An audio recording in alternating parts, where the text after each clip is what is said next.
दोस्तों आज आपके लिए sad love story in Hindi लेकर आए हैं। ये कहानी अनामिका और अयान की है।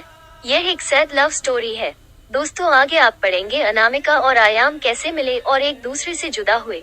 पूरी कहानी पढ़ने के बाद आपको ये कहानी कैसी लगी हमें कमेंट करके जरूर बताएं। धन्यवाद। अनामिका मध्य प्रदेश से दिल्ली कॉलेज के लिए आई थी और अयान राजस्थान से उसी कॉलेज में पढ़ने आया था। अयान एक सीधा साधा सा लड़का है जो ना लड़कियों से ज्यादा बात करता है और ना किसी से ज्यादा मतलब रखता है। अयान की यह बात अनामिका को बहुत अच्छी लगती है और वो किसी ना किसी बहाने से अयान से बात करने की कोशिश करती है। अनामिका दिखने में क्यूट लगती है। कुछ ही समय में अयान और अनामिका की दोस्ती हो जाती है। अयान धीरे धीरे अनामिका को पसंद करने लगता है। दोनों दिन भर कॉलेज में बातें करते अपने हर लाइक डिसलाइक को शेयर करते हैं और कुछ समय में बहुत अच्छे दोस्त बन जाते हैं। अयान की लाइफ में पहले कभी कोई लड़की आई नहीं थी, जबकि अनामिका के पहले दोस्त थे और वो सबसे बात करती है। अयान को ये पसंद नहीं था। एक दिन बातों ही बातों में अयान अनामिका को अपने दिल की बात बता देता है। अनामिका उससे एक दिन का वक्त मांगती और कहती है मैं कल तुम्हें इसका जवाब दूंगी। अनामिका सोचती जब अयान कॉलेज पढ़ने आया था तब वो सिर्फ पढ़ाई पर ध्यान देता था, पर अब उसका पूरा ध्यान मुझ पर रहता है। अगर मैं इसकी गर्लफ्रेंड बन जाऊंगी तो ये पढ़ाई भूल जाएगा और मुझ में ही लगा रहेगा। यही सब ख्याल अनामिका के मन में होते हैं और दूसरे दिन अनामिका अयान को मना कर देती है और कहती है मैं तो तुम्हें बस अपना दोस्त समझती हूँ, इससे ज्यादा कुछ नहीं। मैं यहाँ पढ़ने आई हूँ और कुछ करने नहीं। तुम चाहो तो मेरे दोस्त रह सकते हो।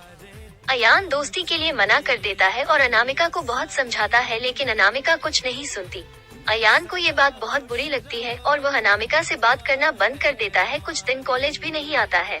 अब अनामिका को भूलकर पूरा ध्यान पढ़ाई में लगाता है और ना किसी से ज्यादा बात करता है और ना मतलब रखता है। देखते देखते कॉलेज बीत जाता है और सब अलग अलग हो जाते हैं।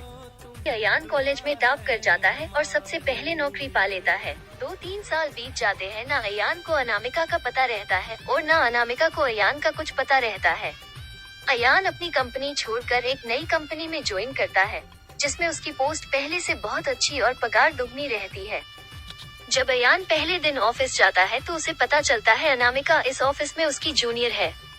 वो उस पर बिल्कुल भी ध्यान नहीं देता है और काम में ही लगा रहता है। कुछ दिनों ऐसा ही चलता है, पर दोनों एक दूसरे को पहले से जानते थे और एक दिन दोनों को एक प्रोजेक्ट के लिए साथ में बाहर जाना पड़ता है। प्रोजेक्ट के बाद ना चाहते हुए भी अयान और अनामिका की बात होने लगती है। अनामिका अयान को समझाती है आखिर उसने उसको मना क्यों किया था। अयान को अनामिका की बात समझ आ जाती है और दोनों में गहरी दोस्ती फिर से हो जाती है। पूरे ऑफिस में दोनों की दोस्ती के चर्चे होने लगते हैं। अयान सीधा साधा लड़का रहता है, उसको ज्यादा कुछ समझ में नहीं आता है। अयान कुछ समय बाद अनामिका को डिनर पर ले जाकर फिर से प्यार का इजहार करता है। अनामिका इस बार अयान से मना नहीं करना चाहती, पर उसके पास कोई चारा नहीं है क्योंकि कुछ ही दिनों में उसकी शादी होने वाली रहती है। अनामिका अयान को अपनी शादी की बात बताती है। इस बार अयान का दिल पूरी तरह टूट जाता है। वो बिना कुछ कहे वहाँ से चला जाता है। अनामिका रात में सोचती है कि अयान से अच्छा लड़का मुझे कभी नहीं मिलेगा। वो फैसला करती है कि कल अयान को हाँ कर दूंगी और मम्मी पापा को अयान से शादी के लिए मना लूंगी। जब दूसरे दिन अनामिका ऑफिस जाती है तो उसको पता चलता है कि अयान ऑफिस छोड़कर चला गया और दोबारा कभी कंपनी में नहीं आएगा।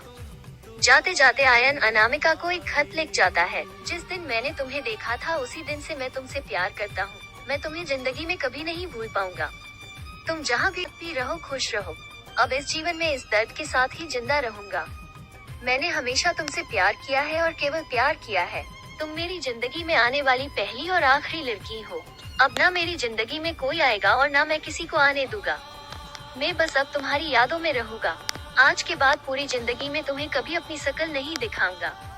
बस भगवान से यही दुआ करता हूँ तुम जहाँ भी रहो खुश रहो और शादी के लिए बहुत बहुत शुभकामनाएं। अनामिका अयान को खोजने की बहुत कोशिश करती है, पर कई साल के बाद भी उसको अयान नहीं मिलता और वो अपने माँ बाप की पसंद के लड़के के साथ शादी कर लेती। इस तरह दोनों हमेशा हमेशा के लिए एक दूसरे से बिछड़ गए और दर्द के साथ अपनी जिंदगी व्यतीत करते हैं। दोस्तों आपको हमारी sad love story in Hindi कैसी लगी हमें कमेंट करके जरूर बताएं। धन्यवाद।